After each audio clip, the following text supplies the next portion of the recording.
Don't come to my wedding. You're no longer my family. That was the message my daughter sent. No punctuation, no hesitation, just execution. I stared at the screen for a full minute, then typed back, understood. No anger, no questions, no begging.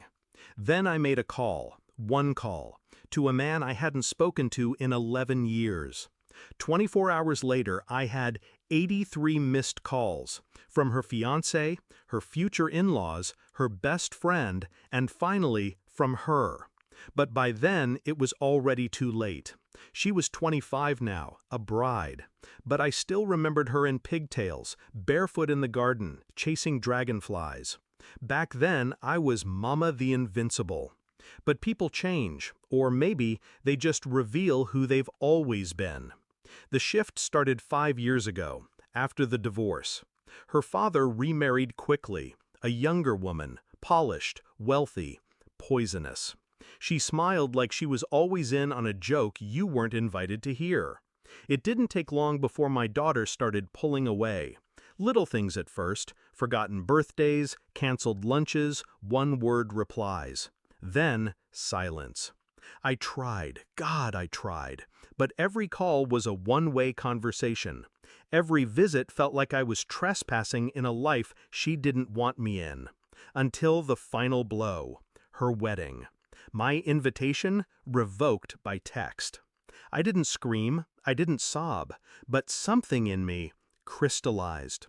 Not out of pettiness, out of clarity. If I couldn't attend her wedding as a mother, I'd attend it as something else. I called Robert, not family by blood, but bonded by history, old friend, quiet billionaire, owed me a favor, a big one. He asked one question, how deep do you want this to cut? I replied, not blood, just truth. Robert bought out the wedding venue by morning, the entire estate, security, catering, staff, all now operated under his team. The original contract was voided due to property restructuring, but that wasn't the masterstroke. That came next. You see, her fiancé, Ethan, wasn't who he claimed to be. Not entirely. His company's foundation was built on a network of silent partners. One of them, Robert, which made me, temporarily, one of the primary stakeholders. I didn't need to ruin the wedding, I just needed to pull one thread. At the rehearsal dinner, a man stood up and cleared his throat. He introduced himself as a representative of the board. He congratulated the couple, then handed Ethan an envelope. Inside, a detailed report, fraudulent expense accounts, misused investor funds, confidential emails with another woman, screenshots, voice recordings. I didn't fabricate anything. I just unlocked the doors he'd tried to keep shut. Ethan turned pale. Her face? Blank at first, then disbelief, then horror. Her perfect wedding collapsed within 48 hours. Sponsors pulled out, venue canceled, vendors walked. She called me, again, and again. I didn't answer. On the third day, I finally picked up. Why? She asked. Her voice wasn't angry, just broken, like a little girl lost in a burning house. I let the silence hang between us. Then I said, you wrote me out of your life. I simply honored your request. She sniffled. You humiliated me. No, I replied, he did. I just made sure you saw it. Silence. You still could have come. Her voice cracked. To be what? Background noise? A ghost at the feast? She didn't respond. You didn't want a mother at your wedding, I continued. You wanted a witness to your lie.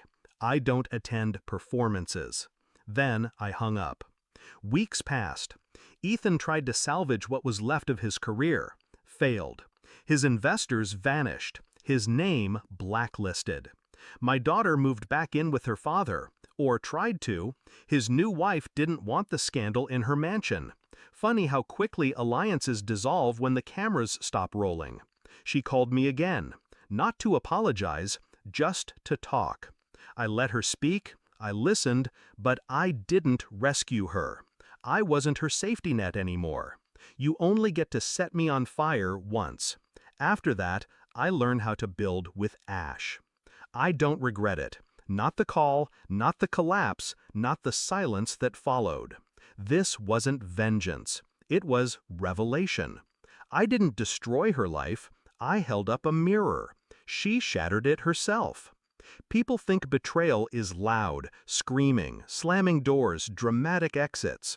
But it isn't. It's a text. A dress not returned. A chair left empty at your daughter's wedding. But when they push you out, they forget. You were the one who taught them how to open doors in the first place. And when you lock one behind you, you don't always leave a key. Understood. It was never just a reply. It was a warning, wrapped in restraint. And by the time they understand what you meant, it's already too late.